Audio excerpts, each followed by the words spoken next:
Okay. Next, somebody said, how do I deal with a girl that always comes for my boyfriends? She's done it twice now. Okay, well, you need to stay away from this person. This girl is a little toxic.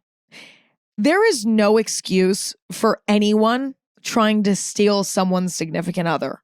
Like, that is just bad morals. That's just dark. That's somebody who is incredibly insecure in themselves, very jealous of other people in a way that is unhealthy. I think sometimes jealousy is inevitable and you know, whatever. But like, this is somebody who has an overwhelming level of jealousy to the point where they can't even control their own impulses. Like, they're just trying to alleviate those feelings of jealousy by any means necessary. And that might mean stealing somebody's boyfriend, because what is more of a confidence booster than to steal someone's boyfriend? It's like, oh my God, they chose me over their own girlfriend. I'm awesome then.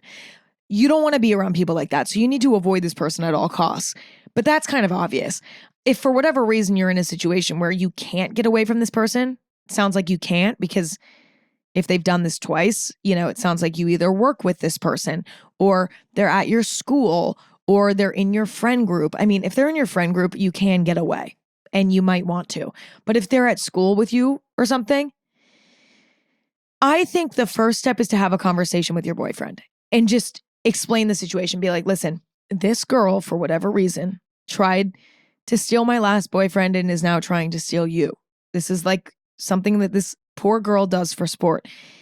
It makes me really uncomfortable. I don't really know how to handle it. And I just ask you to like be aware of it and to not participate in it, which I mean should be obvious.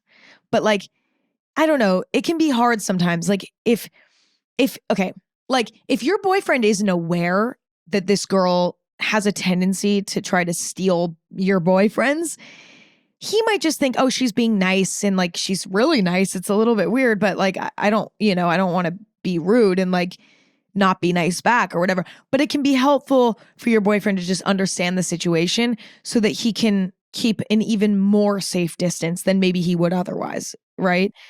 That's probably step one. Communicate with your boyfriend the situation. And then step two is a bit more complicated. You're going to kind of just have to let it go.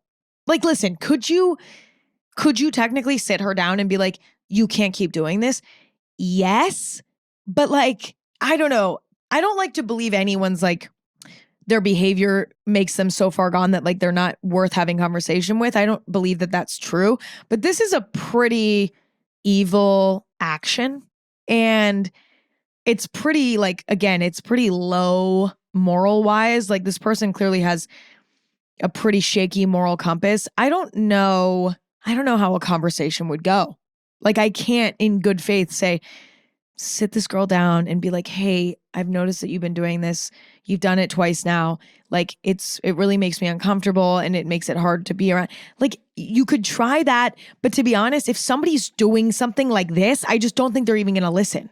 Do you know what I mean? They're clearly not in a place where they want to improve because that's such an evil thing to do. I'm not saying that they're evil, you know, but this is an evil thing to do. So I don't know if it even makes sense to like sit her down and talk to her about it. I think you might just have to let it go and trust that your boyfriend is going to handle it respectfully towards everyone, respectfully towards you as his girlfriend, but also respectfully towards her. Even though she's doing something wrong, morally wrong, you know, you still need to be respectful. So I think this honestly is a test to your relationship in a way. It's like, can you guys handle somebody trying to come in and rattle the whole thing? And if the answer is yes, and he can handle it, and he does know how to like create boundaries with her and not do anything that's disrespectful to you in an attempt to be respectful to her, if he can find a balance and figure out how to be respectful to everyone involved, you know, either by rejecting her and saying, hey, I can tell that you're trying to like, you know, I see what's going on here. And like, I'm very much dating this person and like, it's just not going to happen. Whether it's that, because I mean, I really think it's like, again, if you were to sit her down and say, stop, that's only going to make her want to do it more, probably. Just using context clues based on what type of person she probably is. So it's like, it makes more sense to kind of leave it in your boyfriend's hands. And if he handles it well, that's a keeper, and if he doesn't, and I mean, God forbid, like she steals him successfully, well, that's not a good boyfriend anyway.